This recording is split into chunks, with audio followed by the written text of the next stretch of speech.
आप में से काफ़ी लोग एसआरसीसी में एडमिशन लेना चाहते हैं। इस वीडियो में मैं आप लोगों को डिस्कस करने वाला हूं स्टेप बाय स्टेप प्रोसेस कि किस तरीका से आप लोग एसआरसीसी में एडमिशन ले सकते हो या फिर कोई भी दिल्ली यूनिवर्सिटी के कॉलेज में। कुछ लोग क्या करते हैं कि कोई स्टेप्स में गलत कर देते हैं जिसके वजह से उनका एडमिशन जो है कैंसिल हो जाता है। और मैंने बहुत सारे स्टूडेंट्स को ऐसा देखा है जिसका कट ऑफ पार होते हुए भी उनका एडमिशन कैंसिल हो गया एसआरसीसी में। तो इस वीडियो में मैं आप लोग को पूरा से डिस्कस करने वाला हूँ स्टेप बाय स्टेप प्रोसेस, साथ ही साथ क्या क्या मिस्टेक्स होती है स्टूडेंट से वो भी आप लोग को पूरा ओपनली बताऊंगा।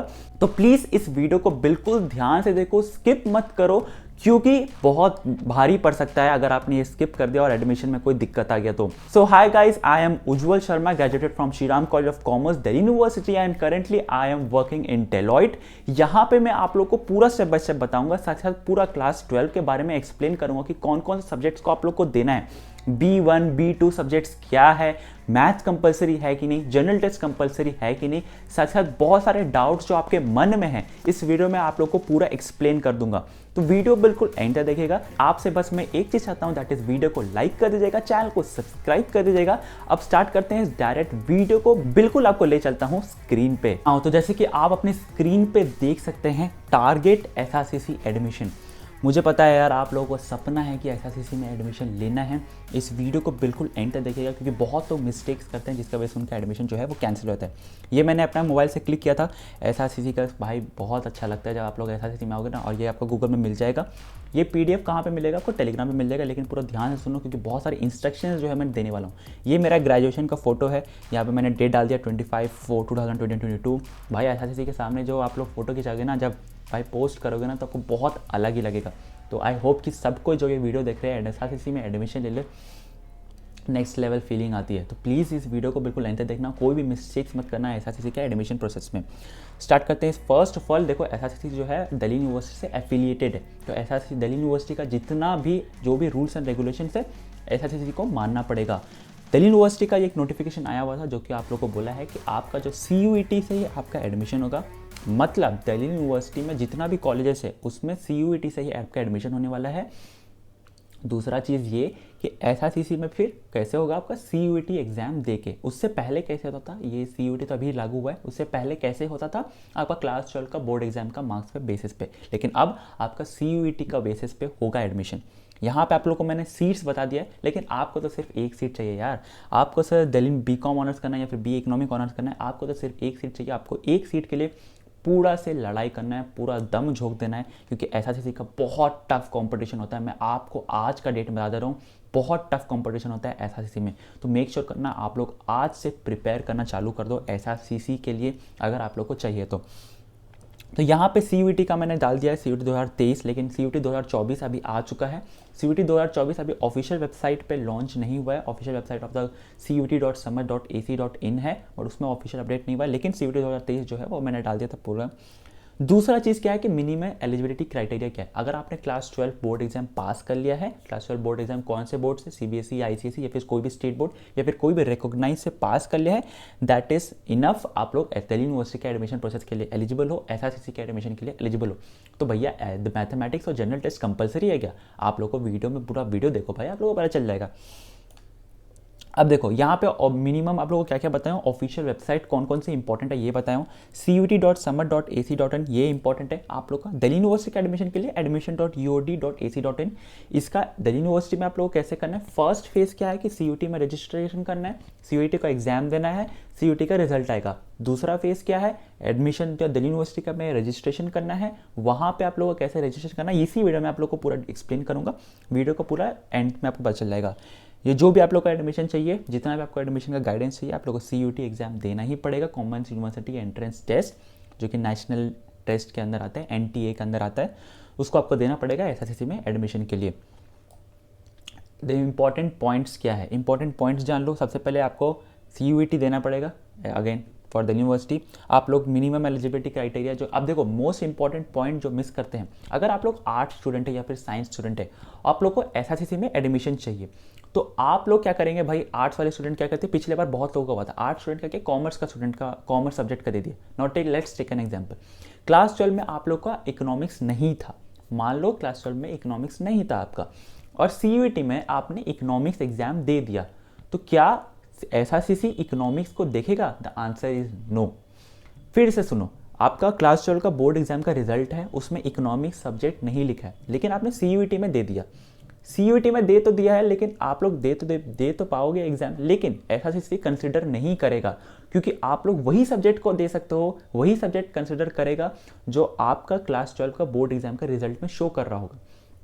तो अगर आप लोग आर्ट्स सब्जेक्ट, अगर आप लोग आर्ट्स स्टूडेंट है या फिर साइंस स्टूडेंट है, आप लोग उसी सब्जेक्ट्स को दो, फिजिक्स को ही दो, कॉमर्स को ही, केमिस्ट्री को ही दो। आर्ट्स का है तो आप लोग वही दो सब्जेक्ट जो आपका सब्जेक्ट वहाँ पे है, फिजिकल एजुकेशन होगा तो वो दे दो। लेकिन आप लोग कोई अदर सब्जेक्ट्स मत देना क्लास 12 का बोर्ड एग्जाम का रिजल्ट में जो भी शो कर रहा है, बस उसी को देना। अगर आपका सीयूईटी में, अब देखो बहुत लोग बोलेगा कि क्या मुझे सारे सब्जेक्ट्स को देना है? The answer is no. अगर आपका इकोनॉमिक्स शो कर रहा है और आप लोग इकोनॉमिक्स नहीं देते हो तो कोई दिक्कत वाली बात नहीं है, लेकिन अगर आपका क्लास 12 में इकोनॉमिक्स नहीं है, आपने सीयूईटी दिया, तो दिक्कत है। अब आगे बढ़ते हैं। नेक्स्ट आता है कि आप लोगों को क्लास 12 पास होना चाहिए, और फॉर एडमिशन, देखो यहाँ पे आप देख सकते हो, for admission to Delhi University, it is mandatory for the students to appear in CUET in those subjects in which she has passed in class 12। जो मैंने आपको एक्सप्लेन किया वही पॉइंट नंबर 5 है। अब आगे बढ़ते हैं। एलिजिबिलिटी क्राइटेरिया क्या है? अब बहुत लोग क्या है ना, रिपीट भी दे रहे होगे, कोई लोग गैप ईयर का होगा, या फिर कोई भी आपने मतलब कोई भी रीजन से आपने नहीं दे पाया, या फिर पिछले साल जो दिया था CUET फिर से दे रहे हो, तो ये आपको कोई भी एज लिमिट नहीं है, आप लोग फिर से दे सकते हो, आप लोग CUET को अपीयर कर सकते हो। नो, बहुत लोग बोले कि भैया मेरा जो है बोर्ड एग्जाम आने वाला है, उसके बाद CUET के लिए, अब ऐसा स्थिति में बहुत तगड़ा है आपका कंपटीशन होने वाला है, तो आप लोग अभी से कौन सा स्ट्रैटेजी, कौन सा टिप्स है, कैसे फॉलो करें, कौन से बुक्स है जो आप लोग को फॉलो करना चाहिए, अभी मैंने टॉपिक बताया इस चैनल में आने वाला है, तो चैनल को सब्सक्राइब कर दो। टिप्स एंड ट्रिक्स, स्ट्रैटेजीज, कौन से बुक्स है, साथ साथ किस तरीके से प्रिपेयर करना चाहिए, पूरा आने वाला है इस चैनल में, तो चैनल को सब्सक्राइब करके रख लीजिएगा।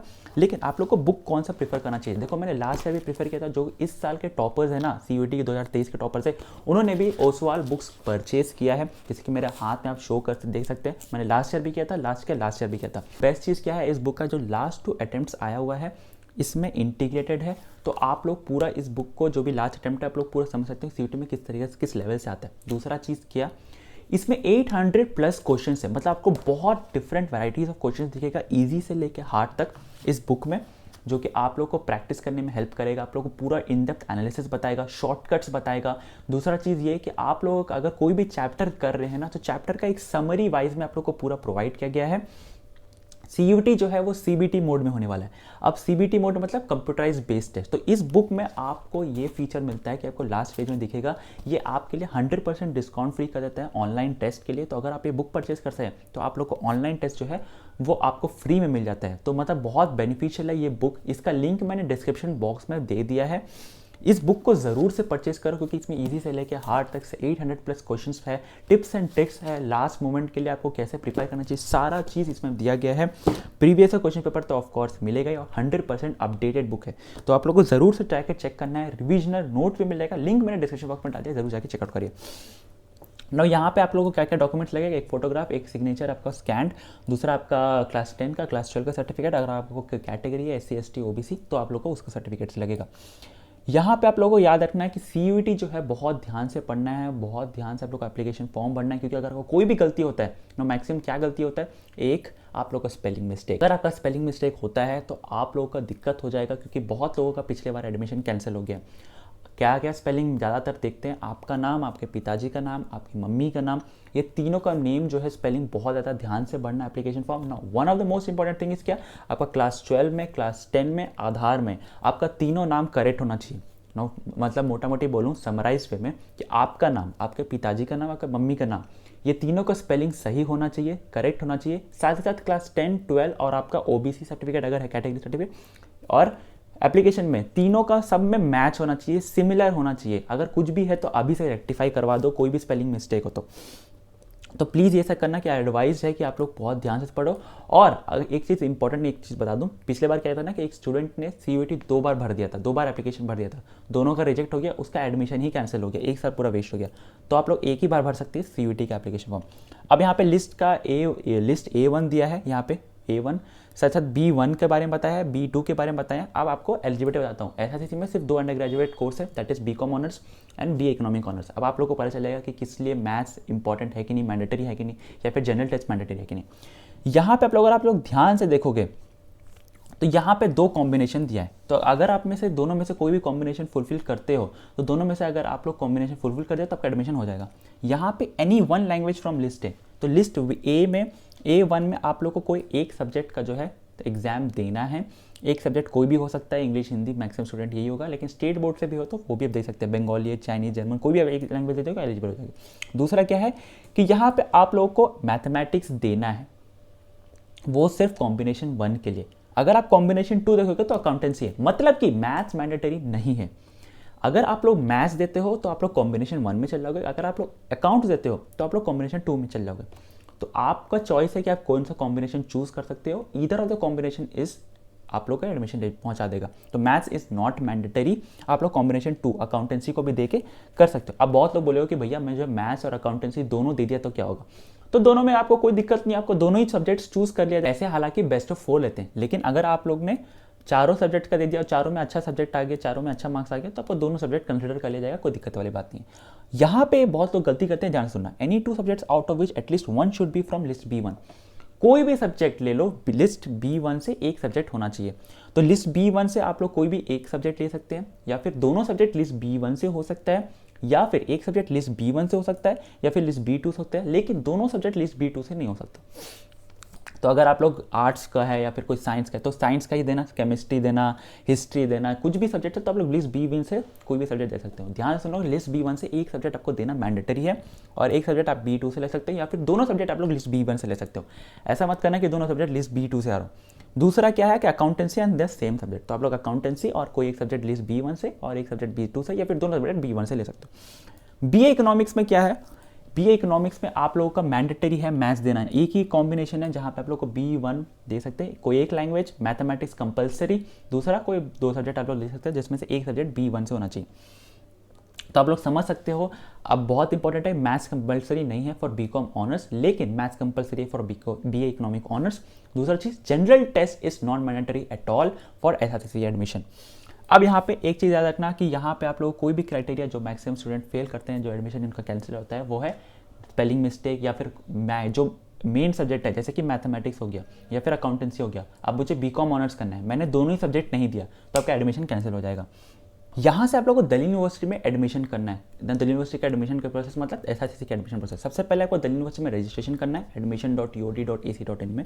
फिर आपका प्रेफरेंस भरना होगा, रिजल्ट के बाद आपको प्रेफरेंस सारा भरना है आपको। वो आपको कैसे एक्सप्लेन होगा इस चैनल में आपको मिल जाएगा, चैनल को सब्सक्राइब कर जाएगा। फिर आपको एलोकेशन होगा तो आपका एडमिशन हो जाएगा, और आपको फीस पे करना है। Now admission, congratulation for that.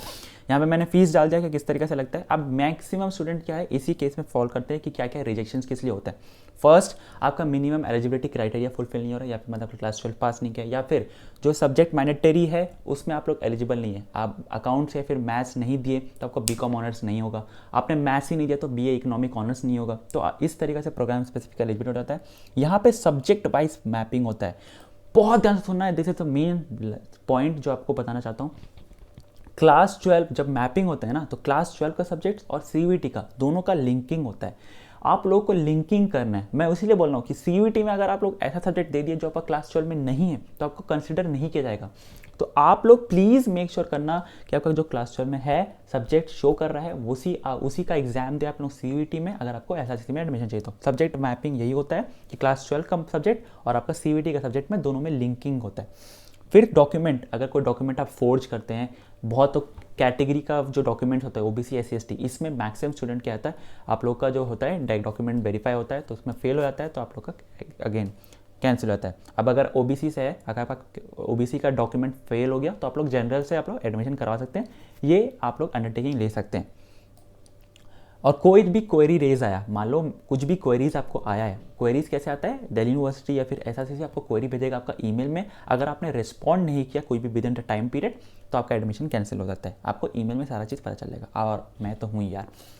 एक चीज़ याद रखना कि OBC जो है वो 31 मार्च 2024 के बाद इशू होना चाहिए। देखो एडमिशन के लिए तो अभी टाइम है, लेकिन आपको मैं पहले से बता दे रहा हूँ कि जब भी नोटिफिकेशन आएगा तो 31 मार्च 2024 के बाद का इशू होना चाहिए OBC या EWS। तो आप लोग जो भी रेस्पेक्टिव पर्सन इशू करता है उससे आप कांटेक्ट में रहिएगा और उनको समझा दीजिएगा कि मेरे को 31 मार्च 2024 के बाद इशू करवाना है। टिकट अगर रेज होता है, टिकट बहुत लोगों का सिस्टम में होता है तो टिकट कर सकते हैं। OBC एंड EWS के लिए सबसे ज़्यादा लागू है। तो प्लीज़ मेक श्योर करना ये नोटिफिकेशन पहले से आने वाला है, मैं आप लोगों को पहले से बता दे रहा हूँ, आने वाला है तो ये पहले से बता दे रहा हूँ। तो 31 मार्च 2024 के बाद अगर उससे पहले का इशू है तो उसको कंसिडर नहीं किया जाता है। तो आई होप सारा आपका डाउट्स क्लियर हो चुका है। चैनल को सब्सक्राइब कर दीजिएगा। मिलते हैं अगले वीडियो में। मुझे चाहता हूँ कि आप लोग ऐसा में ज़रूर से आए। कोई भी डाउट हो तो मुझे इंस्टाग्राम में फॉलो कर लो, वहाँ पे मैं आप लोग को सारा डाउट्स क्लियर कर दूंगा। कोई भी डाउट हो तब मुझे कमेंट में भी ज़रूर पूछ सकते हो। तो आज के लिए बस इतना ही। चैनल को सब्सक्राइब कर दीजिएगा। मिलते हैं अगले वीडियो में। तब तक के लिए बाय।